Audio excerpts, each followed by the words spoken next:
One thing I will never understand is a company rebelling against you because you're doing your job. It's crazy. It's outright crazy. And I feel like as WWE fans, we want to organically get behind people that we want to get behind because we feel that they should be in a certain position. And with Karrion Kross, this man over the past month or two has shown that he can get the fan support behind him. WWE is not bringing back Karrion Kross. They don't care to bring back Karrion Kross.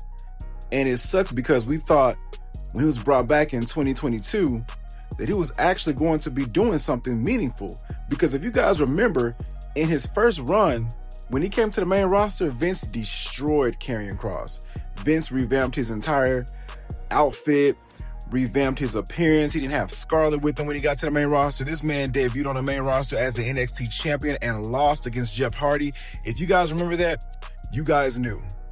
You guys knew at that point in time that Vince did not care for Karrion Kross. So I'm confused as to why this time when he was brought back in a way to where they were going to make it seem like he was going to be in the main event. This man re-debuted by having a face-off against Roman Reigns. You guys remember that. He was facing off against Roman Reigns. He didn't fight Roman, but he was teasing at the fact that he could potentially face Roman Reigns for the Undisputed Championship. Now, they never capitalized off of this. They never did anything with it. What they did with Karrion Kross was leave him off of TV. We didn't see this dude for I don't know how long. He made a reappearance, and this time they brought back the AOP and Paul Ellering to form the Final Testament. And we actually thought that was going to go somewhere. But it never actually materialized. It never did anything. It never went anywhere. The fans couldn't get behind the stable because they weren't booking the stable properly, and the stable was just outright boring. Now, you guys may feel like Karrion Kross is boring, that he's not great in the ring, that he doesn't want to take bumps, which is actually false. This man, everybody was online was saying, oh, Karrion Kross doesn't want to take bumps. That was so false, bro. That was so false. This man was proving to you guys that he could take bumps. Like, I don't understand where they got that from. I think that was just straight up BS. It was proven to be BS. But this man, Karrion Kross,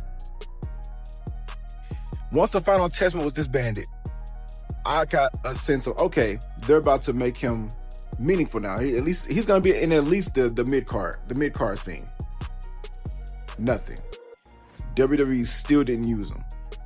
So my whole thing was, okay, at this point, I don't know what they're going to do with Karrion Kross. They can't revive him. They can't do anything with him. But then he started having these backstage segments with various superstars, in particular, Sami Zayn. So this man started talking to Sami Zayn, trying to get him to unleash his inner demons, trying to get him to come to the dark side, and that's when the fan support for Karrion Kross started materializing. It started being on an uprise. We started seeing people online saying, push Karrion Kross, this guy's a great performer, and you guys have got to admit that Karrion Kross is a great performer. This man is a great performer. He has a future in acting, I can tell you that. If he wants to actually pursue acting, he can do it. But Karrion Kross was having these segments with Sami Zayn, and this was getting a lot of fans to be invested in what the story was with Karrion Kross and Sami Zayn. Now, there was this thing to where when Karrion Kross popped up on the backstage segment, the crowd would cheer, the crowd would pop. And this turned into "We want Kross" chants, "We want Kross." Well, this is what set me off with the whole thing. I didn't watch the entire documentary of Karrion Kross. I didn't even pull it up at all, but I did see some clips from it on social media. And one thing that really set me off was that Karrion Kross was stating that WWE, they don't want you to get a home run. They want you to run to second base. Or even though you're capable of making a three-point shot, they want you to just pass the ball. He was basically using sports analogies to convey that WWE doesn't want you to organically get over. They don't care for you to organically get over. They don't want you to organically get over with the crowd because it goes against their agenda. To me, that's BS, because the whole point of this entire thing is to organically get yourself over, to naturally get over with the crowd to where it's not forced. And that's what Karrion Kross was doing. But yet the WWE saw this as a problem. Oh, he's not in our plan, so him organically getting over it is going against what we wanted. It doesn't matter what you guys want. Karrion Kross proved to you that this man can get over with the crowd, and Karrion Kross specifically stated that he wanted to finish his career in WWE. He wanted to retire in the WWE. He wanted to work, but they didn't do anything with him. And come to find out, this man asked about contract negotiations in January of this year, but they didn't get to him until May, until June, until July. So that just proves to me that this company never wanted Karrion Kross. I don't know, Triple H gives me mixed feelings because at first he was all for Karrion Kross. He was all for Karrion Kross because he was a Triple H project in NXT Black and Gold, and Vince ruined it. So Triple H bringing him back made me think that, okay, maybe Triple H is going to give Karrion Kross some proper screen time and proper booking. But this go around, he didn't do nothing with him. So what was the point of re-signing him if you weren't going to do anything with him? That's my whole thing. Why do you bring back superstars that you are not going to book? That makes no sense whatsoever. Karrion Kross specifically told you that he wanted to work, that he wanted to be in programmers, but you didn't do anything with him. Instead, you just sat there, had him in the back, barely wrestled, just to let him go. All for what? To prove to Vince that, oh, I'm in charge now, or I can bring back whoever I want now?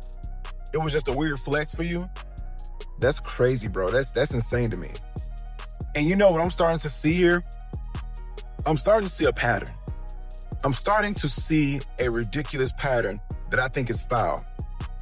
Now, I could be wrong, but this is what I'm starting to see.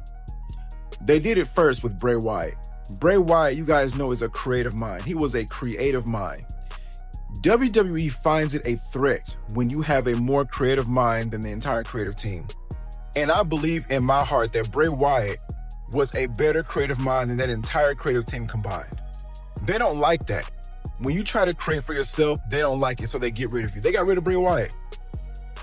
Karrion Kross was another creative mind. Karrion Kross has so many creative ideas to where it made them feel threatened. It made them feel like, oh, you think you're better than us at creating this? We're going to show you something. Like, why would you be upset that someone has a creative mind and wants to create for themselves? I never understood that at all. This company is wicked. They're wicked. And another reason that they did this is with Paul Heyman. Paul Heyman was booking Monday Night Raw, and once Vince saw that Paul Heyman was getting better ratings than he was, oh, Paul Heyman, no, you're not going to do that anymore. You're not going to do this. We're going to take you off the creative side. Like, that is such BS, bro. Like, anytime you prove to be better than the person with the title, they find that a threat. They don't care to book you. They don't care to book you. They don't care to do anything with you. So they find it a threat. Oh, you're not doing your job. Now you're doing too much of your job, so we're going to let you go. That's ridiculous. I never understood that. But I didn't want to talk too long about this. I just wanted to talk briefly about it. I just want to say thank you to Karrion Kross for giving us all that he could give us a great NXT run.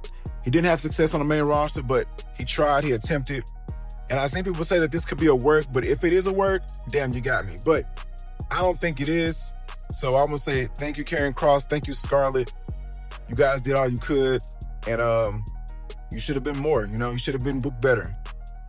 But if you guys like this video, make sure you like, comment, share, subscribe, turn on your post notifications, and I'll see you guys in the next video. Peace.